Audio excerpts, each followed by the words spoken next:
María Pérez. María Pérez es fisioterapeuta y experta en mujeres. María, ¿estás por ahí? Aquí Hola. estoy. Fenomenal, se te oye fenomenal. Genial.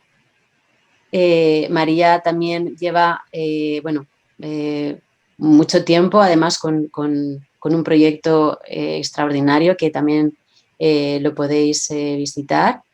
Y era fundamental que María, desde su campo de la fisioterapia, estuviera aquí compartiendo todo su conocimiento y experiencia, porque es esencial conocer, como se titula su charla, ¿qué puede hacer la fisioterapia para mejorar la fertilidad? Así que adelante, María, gracias. Muchas gracias, Estefanía. Voy a compartir la presentación.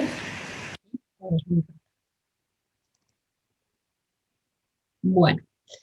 Pues como ya ha dicho Estefanía, yo soy María Pérez, soy fisioterapeuta, me dedico a la salud pélvica, a la salud sexual y hormonal de las mujeres y hoy os quiero contar qué puede hacer la fisioterapia por nuestra fertilidad.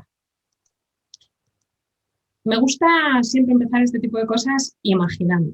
Y quiero que imaginéis que al nacer nos dieron a todas una cama elástica. Íbamos con nuestra cama elástica saltando por el mundo.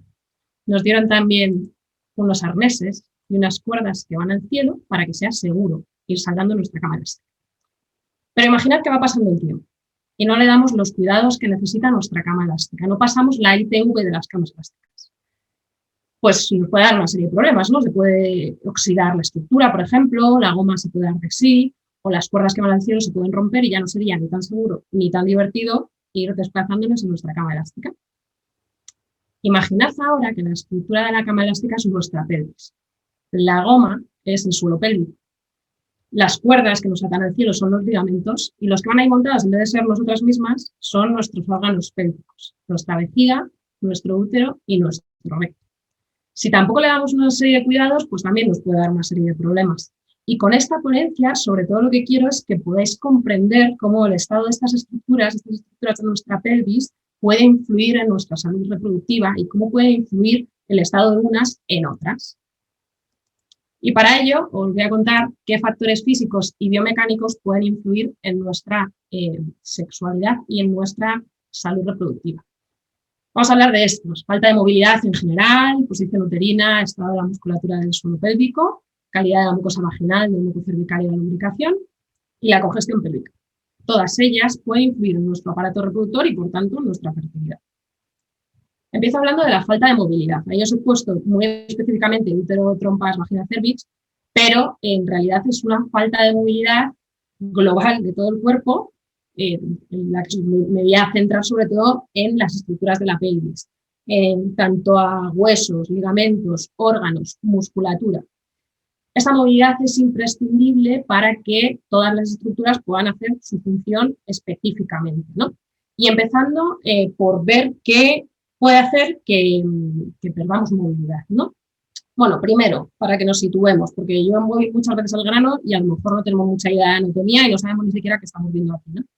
Pues aquí tenemos una pelvis, un corte de una pelvis, como si hubieran quitado un lateral, un ala, y pudiéramos ver los órganos pélvicos, aquí en la parte anterior el pubis, en la parte posterior el coxis con el sacro, con el hueso plano que tenemos en la parte posterior de la pelvis. Todas estas cosillas así rojas y blancas sería la musculatura del suelo pélvico en diferentes profundidades, y veis que realmente tapiza toda la parte interna de la pelvis y, entre otras cosas, pues da sujeción a estos órganos. Y los órganos que tenemos, que son la vejiga, el útero con la vagina, las trompas, aquí no salen los ovarios, en las siguientes sí que salen los ovarios, y el recto. Esto también en una posición como muy... Perdón, que no sé qué ha pasado. En una posición como muy ideal, ¿vale? Esto es como una anatomía muy que vemos en los libros. No siempre es así, de hecho me atrevería a decir que en los casos siempre va a haber alguna variante. Ya os hablaré ahora de las variantes anatómicas. Vale, estas estructuras no están así y ya está. Tienen una serie de elementos que les dan continuidad. Quería que viéramos primero la trompa, porque así nos podemos situar más fácil con la vejiga, el útero y el recto de nuevo. Y todas estas estructuras, todas estas cositas blancas que vemos son los ligamentos, son las cuerdas que os decía antes en la cama elástica que nos atan al cielo. En realidad lo que hacen es dar cierta sujeción, estabilidad a los órganos, pero permitir esa movilidad. Todos estos órganos tienen una movilidad intrínseca y extrínseca. Y además hay otras estructuras que se llaman fascias, que ya nos ha hablado un poquito Estefanía de ellas, hablando del tema de las adherencias, que ahora entraré yo en ello. Estas fascias yo las explico como si fueran la camiseta de los músculos o la camiseta de los órganos de las estructuras, dan continuidad unas a otras. Y esto es lo que hace que en un momento dado una falta de movilidad en una zona pueda repercutir a una zona mucho más alejada. Ahora, yéndome en concreto al útero, porque se puede estar hablando durante horas sobre la anatomía y sobre la movilidad de toda la zona pélvica, pero yéndome sobre todo o en concreto al útero, voy a quitar un momentito la presentación para que lo veáis en grande.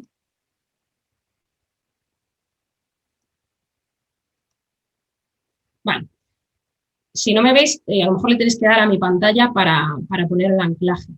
Esto es el útero, ¿no? El útero que además tiene un volumen y bueno, sí que está unida a las trompas no están unidas a los ovarios, esto que lo sepáis simplemente, y el útero tiene una movilidad extrínseca, es decir, tiene una posición que veíamos en la imagen que os enseñaba antes, que está hacia la vejiga, esto puede cambiar, ahora hablaré de ello, y tiene que tener una movilidad para poder en ciertos momentos verticalizarse, ¿vale? Y luego tiene una movilidad intrínseca, que es esa contracciones que hace para poder cumplir también parte de sus funciones. El útero se contrae cuando menstruamos, cuando tenemos un orgasmo, cuando parimos, cuando estamos embarazadas también. Y esa movilidad también a nivel extrínseco se tiene que dar en todas estas situaciones. Vale, vuelvo a compartir pantalla. Aquí está. Vale, ¿qué pasa si pierden, o cómo, mejor dicho, pueden perder estas estructuras su movilidad?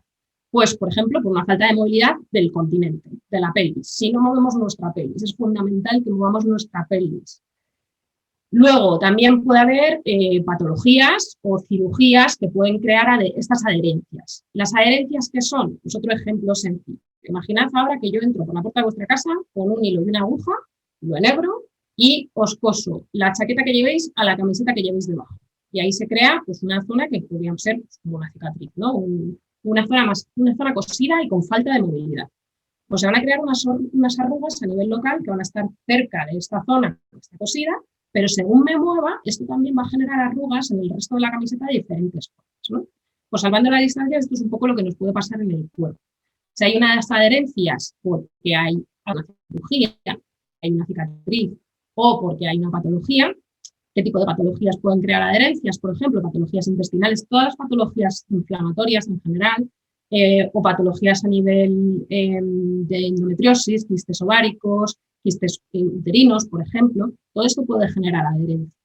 Y si, por poner un ejemplo específico, tengo una cicatriz de cesárea, que estaría más o menos en esta zona, justo por encima del pubis, esto es el pubis, aquí estaría la pared abdominal, y tengo una cicatriz externa a este nivel y otra cicatriz interna a nivel del útero, en el caso de una cesárea, ¿no? Pues en estas estructuras tenemos unas adherencias que se generan entre planos de tejidos, entre el plano muscular y la fascia, la camiseta que decía antes, o entre los órganos, entre el útero y la vejiga, por ejemplo. Y si tengo una adherencia en esta zona, pues el movimiento, la falta de movimiento que va a imprimir al útero va a hacer que todos estos ligamentos estén tensos entre sí y se vea reflejado en el sacro, por ejemplo, ¿no? Otras cosas que pueden influir también, la posición uterina. Os hablaba antes de que hay una variabilidad anatómica que a lo mejor habéis escuchado hablar alguna vez de tengo el útero en anteversión o en retroversión. Cuando está inclinado hacia la vejiga se llama anteversión, cuando está inclinado hacia el recto se llama retroversión. Esto, siempre que no impida una buena movilidad del útero y del resto de estructuras, no tiene mayor implicación. Sí que hay una posibilidad y es en el caso de las hernias vaginales, y ya no solo del útero, creo que, ¿qué es una hernia vaginal? Primero, pues cuando estos ligamentos, estos sistemas de sujeción de los órganos, no solo los ligamentos, también el suelo pélvico, fallan, por lo que sea, pues y los órganos pueden caer hacia la vagina. Puede ser la vejiga, puede ser el útero, puede ser el recto. Bueno, hay diferentes tipos de hernias, que tampoco me voy a enrollar.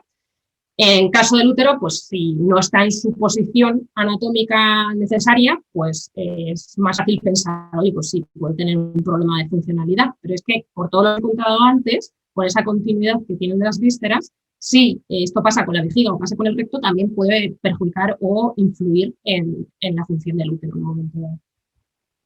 Luego, importante también el estado de la musculatura del suelo pélvico. Por esto que os acabo de decir, porque en la mayoría de las veces, cuando hay una hernia vaginal, esto está relacionado también con ese poco tono del músculo, el músculo está débil y no está haciendo su función de sujeción. La musculatura del suelo pélvico tiene muchas funciones, pero una de ellas es la función de sujeción. No está haciéndola bien, entonces está afectando en ese sentido. Pero luego, por otro lado, aparte de influir en todo lo anterior, porque también puede influir en esa falta de movilidad que os contaba antes, porque si por otro lado la musculatura del suelo pélvico está muy tensa, tiene una contractura, para que nos entendamos, pues va a hacer que no haya la misma movilidad, ¿no? Y puede ayudarnos a generar en un momento dado adherencia. Luego, además, puede influir en nuestras relaciones sexuales, de cómo, pues sí, igualmente, si tengo un tono muscular muy alto, puedo tener dolor con la penetración. Esto se llama una dispareunia, como tenéis ahí. Y esto se puede tratar desde la fisioterapia, igual que tratamos contracturas a nivel de la espalda, pues se pueden tratar las contracturas y la hipertonía a nivel de la musculatura del suelo pélvico, generalmente vía vaginal. Hay diferentes formas de abordar. Y luego está la imposibilidad vaginal, que también se llama vaginismo, que es una reacción excesiva de la musculatura del suelo pélvico que se contrae fuertemente y que provoca que se cierre la entrada vaginal. Entonces esto obviamente va a influir en nuestra vida sexual. Os hablaba también de la calidad de la mucosa vaginal, del moco cervical y de la lubricación. Ya he hablado un poquito del moco cervical, Estefanía. El moco cervical se crea en las criptas cervicales, que son como cuevas, pequeñas cuevas que hay en el cuello del útero, y una falta de movilidad en un momento dado del cuello del útero puede provocar que haya una dificultad, en la funcionalidad a la hora de crear tanto en la calidad o en la cantidad del moco cervical. Y esto también puede hacer el resto, en el caso de la calidad de la mucosa vaginal y la lubricación, también puede afectar la congestión pélvica, que es lo siguiente de lo que voy a decir.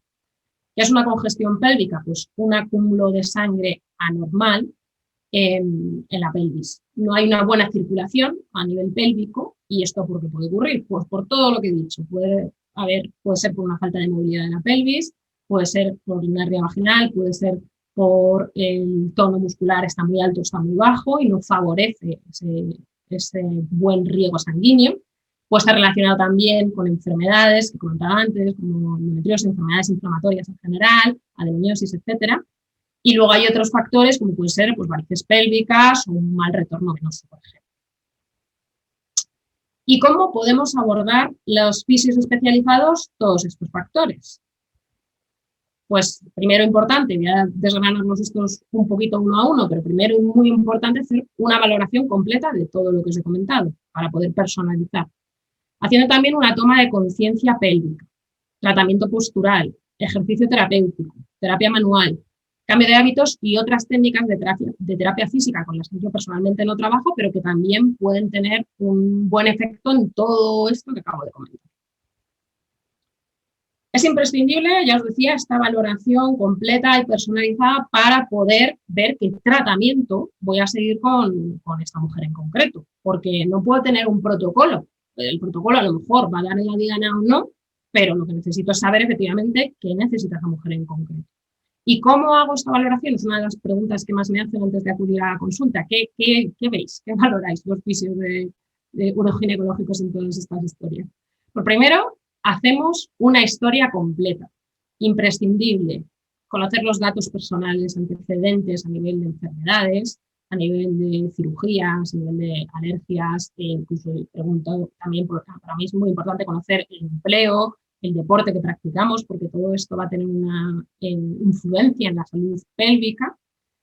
Importante conocer los antecedentes obstétricos, si hemos tenido algún embarazo anterior o algún parto, los antecedentes uroginecológicos, los coloproctológicos también, a nivel de estreñimiento, que también hablaré un poco de ello ahora, y todo lo que crea que sea interesante para luego ir guiando lo que es la exploración postural. En la exploración yo siempre suelo empezar por la valoración postural. En la valoración postural lo que me sirve es para ver cómo puede estar influyendo ese patrón postural que tenemos en ese momento en el suelo pélvico, abdomen, salud pélvica en general. Y luego, lo que es respiración, abdomen, suelo pélvico y movilidad pélvica, al final, todo y la postura está todo muy relacionado. Y para que entendáis un poco toda esa relación, aunque voy a ir uno por uno, quiero que os imaginéis el abdomen, toda la cavidad abdominal y la pelvis como si fuera un globo. Y este globo está lleno de aire. Entonces, todo lo que haga presión por una zona o por otra va a mandar la presión a otra zona del globo. En cuanto a la respiración, por ejemplo, imaginad que tenemos un diafragma muy tenso. El diafragma es el principal músculo respiratorio que está justo dividiendo lo que es la cavidad del tórax con la cavidad abdominal, ¿no? Si el diafragma, por lo que sea, está muy tenso, va a meter una presión extra al globo por encima. Y esta presión, generalmente, en las mujeres suele ir más hacia el suelo pélvico, porque es la zona fisiológicamente más débil por fisiología, simplemente por biomecánica, o puede ir también hacia el abdomen. Entonces, eso va a tener una repercusión. Y, por ejemplo, en la congestión pélvica, ¿no? En un momento dado, una postura o una respiración determinada puede hacer que esa vasocongestión se esté potenciando. El abdomen también, ¿qué hago para valorar el abdomen? Pues primero pido diferentes acciones para ver si el abdomen es funcional, está respondiendo a lo que le pido en cada momento. El abdomen, por ejemplo, cuando tenemos una tos, que sería un aumento de presión en este globo, el abdomen tiene que responder y contener esa tos, no se tiene que ir hacia adelante. Y eso es importante porque además el abdomen es el que va a mandar luego las presiones hacia el suelo pélvico. Y si el abdomen no está mandando las presiones hacia el suelo pélvico como debe, pues al suelo pélvico también le van a llegar de una forma determinada al suelo pélvico y a todo lo que es la pelvis menor. El suelo pélvico, ¿cómo voy a valorar el suelo pélvico? Bueno, el abdomen, no he terminado. Voy a valorar también cómo está ese tono, si el tono está demasiado alto, demasiado bajo, si hay una diástasis abdominal, por ejemplo, entre otras cosas. El suelo pélvico lo puedo valorar a nivel externo, ver cómo está la vulva, qué color tiene la vulva, cómo está ese tejido, esa calidad de la mucosa vaginal, ya lo puedo intuir por el color, ya puedo intuir también ciertas cosas de esa congestión pélvica también por el color. Puedo ver si hay hidratación, si está lubricado y le puedo pedir ya también ciertas acciones para ver cómo está respondiendo a esas acciones, simplemente de forma visual. Luego, a nivel interno, a través de la vagina, yo puedo saber si el tono del suelo pélvico está más alto o más bajo. Si está muy blandito, por ejemplo, el tono va a estar muy bajo. Si está muy tenso, incluso ver si hay dolor, pues me puede indicar que a lo mejor hay alguna contractura o está demasiado tenso. Aquí sí que me gusta comentaros que para mí es muy importante siempre hacer estas valoraciones contando primero lo que voy a hacer y contando que no es necesario sufrir. O sea, una cosa es que tengamos un dolor puntual porque me duele una contractura y es algo soportable, yo siempre voy muy despacio y muy tranquilamente, pero luego otra cosa es que me esté muriendo de dolor. O sea, yo con todos los datos anteriores ya tengo para empezar un tratamiento en un momento dado y a lo mejor la valoración del suelo pélvico vía interna no es necesaria en ese momento, ¿vale? Sobre todo cuando tenemos alguna patología dolorosa. Y luego también voy a valorar toda la movilidad pélvica con todo lo anterior y la movilidad del contenido, principalmente la movilidad del cervix, del cuello del útero, entre otras estructuras a las que puedo acceder vía interna. Con todo esto, pues voy a ver qué he encontrado, se lo voy a comentar a esta mujer y le voy a hacer una propuesta de tratamiento. Yo normalmente intento decir también un número de sesiones aproximadas, esto muchas veces es difícil, pero que tengamos el mayor número de datos posible para que sepamos hacia dónde va a ir. Es cierto que no es una ciencia exacta, entonces hay cosas en las que tenemos que ir viendo y reevaluando. Importante una toma de conciencia pélvica, el sentir qué está pasando con mi suelo pélvico, con mi abdomen, y si puedo llegar a sentir también a nivel vaginal, sensaciones, distinguir, etcétera, etcétera. Esto es muy importante. No me voy a extender mucho en ello, pero es súper importante.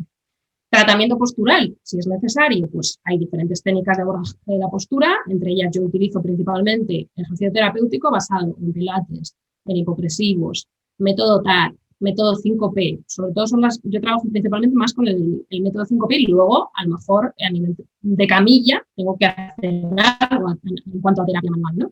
Pero es súper importante y tiene muy buenos resultados y luego lo que vemos que va cambiando, que hemos encontrado en el resto de la valoración. Todo esto nos ayuda a mejorar la congestión pélvica, el tono y la fuerza del perineo, la posición uterina y realmente en general todo lo que he hablado antes. Al final todo está muy relacionado y por eso es necesaria esta valoración tan completa. Ejercicio terapéutico, fundamental, no solo para mejorar nuestros hábitos de vida, como ya sabéis, y evitar el sedentarismo, con todo lo que ello implica en cuanto a nuestra salud reproductiva, sino que también va a tener un efecto directo sobre la congestión pélvica, la movilidad de la pelvis y del contenido, la mejora del tono y de la fuerza del periné y del abdomen. Y bueno, sé que me repito, pero es que es necesario individualizar en cada caso, muy necesario. Terapia manual también muchas veces fundamental para ayudarnos a la movilidad de las estructuras, para ayudar a romper estas adherencias, aunque estas adherencias que he comentado, con todo lo anterior también podemos ayudarnos, sobre todo con el ejercicio terapéutico y con la movilidad de la pelvis. Mejorar la congestión pélvica y mejorar la calidad de la mucosa vaginal y la lubricación, todo lo que mejore realmente la circulación sanguínea en la zona nos va a ayudar también a mejorar la calidad de la mucosa vaginal y la lubricación. El trabajar o entrenar la musculatura del suelo pélvico también. Por último, antes de hablaros un poquito de qué cosas tenemos así evidencia de todo esto, que es una parte de que a mí me encanta, ¿no? Es muy bonito el que tengamos ahí algo que decir, que nos podamos agarrar. Hablaros también de los cambios de hábitos que son importantes. Cómo vamos al baño también puede repercutir en todos los factores que os he comentado y por lo tanto en nuestra salud reproductiva. Súper importante en el caso de la rehabilitación en general uroginecológica, el estreñimiento. Y hago aquí una mención especial porque el estreñimiento, tanto si necesitamos empujar todos los días cuando vamos al baño, eso está haciendo que haya una presión extra, ¿no?, en este globo que os comentaba antes. Y tanto si no necesitamos empujar, pero en vez de ir al baño todos los días, que sería lo normal, vamos al baño cada 3 días.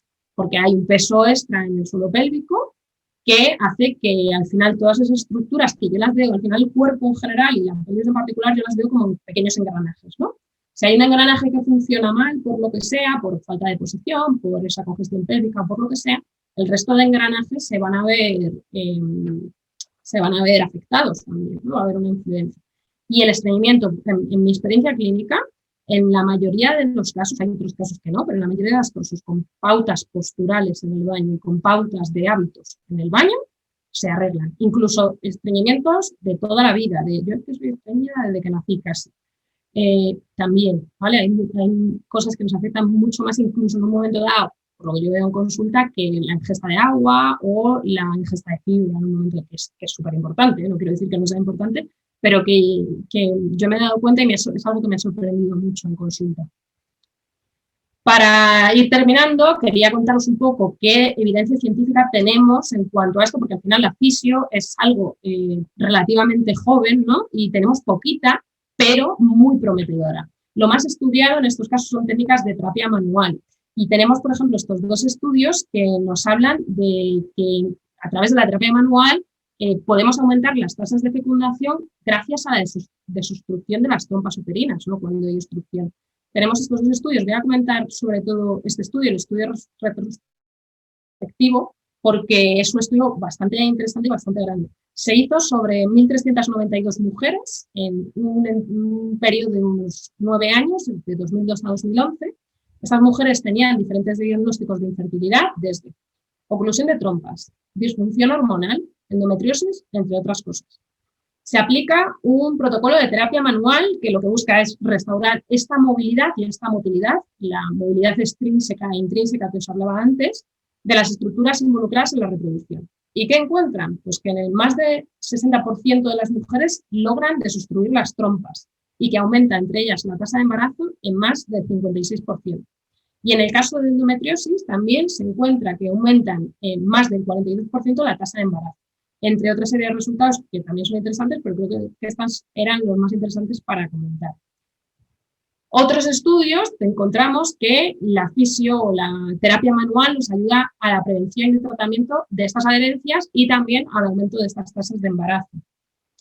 Tenemos esta revisión, el efecto de las técnicas de movilización, que es una revisión de estudios que lo que hace es concluir que existen datos sólidos de los beneficios de la terapia manual en adherencias tanto posquirúrgicas agudas y luego evidencia moderada en el caso de la efectividad en adherencias crónicas quirúrgicas y no quirúrgicas. Esto a mí me apasiona, no sé si lo veis, porque no es tan común que tengamos algo de evidencia sólida para este tipo de cosas en fisioterapia. Luego tenemos el estudio de atenuación de las adherencias posoperatorias, que se hizo en ratas, se hizo una intervención en ratas y se dividieron en 2 grupos. En una se les aplicó terapia manual y en otra no. Y lo que querían era cuantificar qué pasaba con estas adherencias, si se generaban más, menos o qué es lo que pasaba. Y en el grupo de terapia manual lo que se vio es que disminuían la frecuencia y el tamaño de un tipo de adherencias en concreto. Y luego, en general, tenéis estos estudios que si queréis echarles un vistazo, están muy chulos y nos ayudan, nos avalan con sus resultados en un momento dado.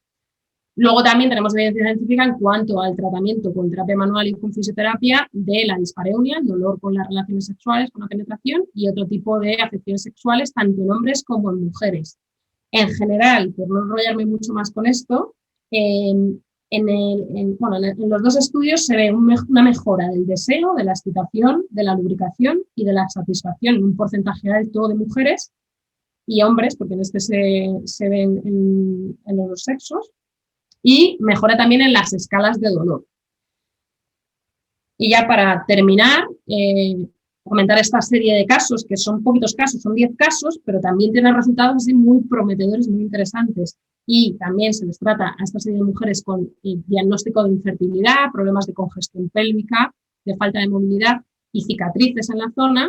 Se les trata con terapia manual y 6 de ellas mejoraron sus tasas de fertilidad.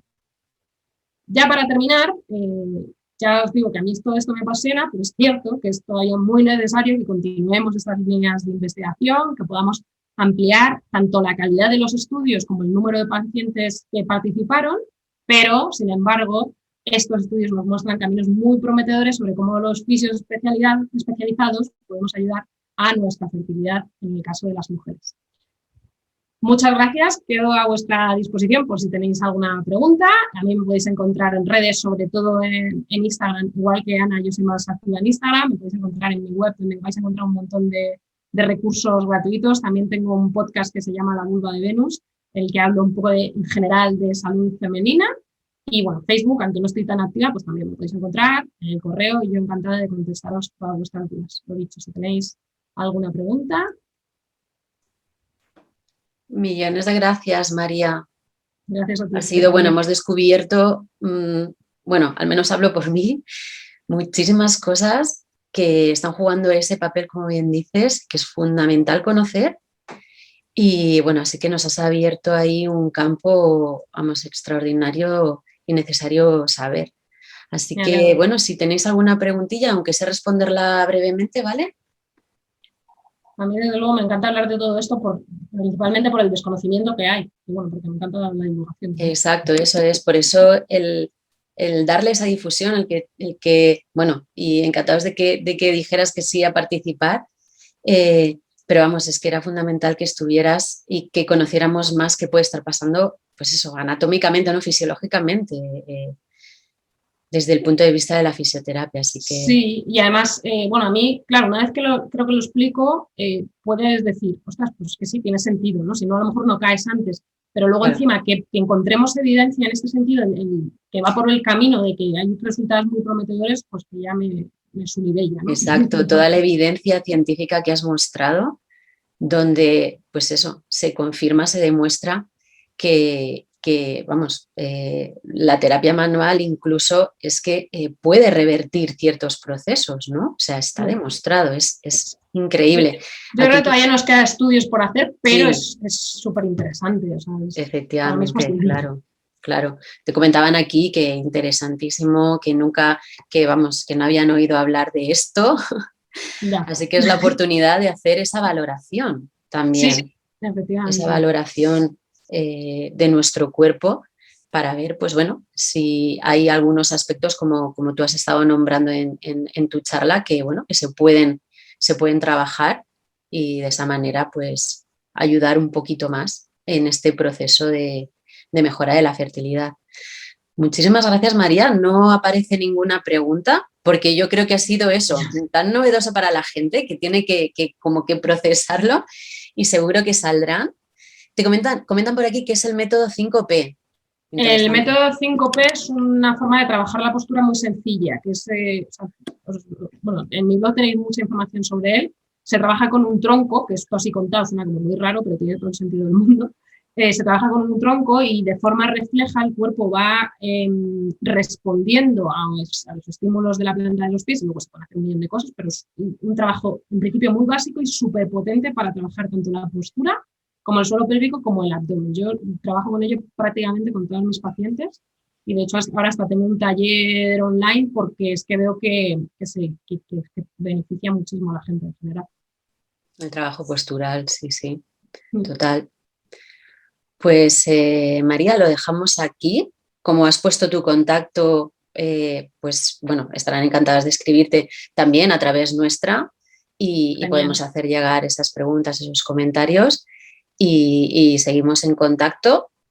Perfecto, pues Y de muchas nuevo gracias, millones Estefanía. de gracias por Gracias a ti. estar aquí. Gracias. Gracias.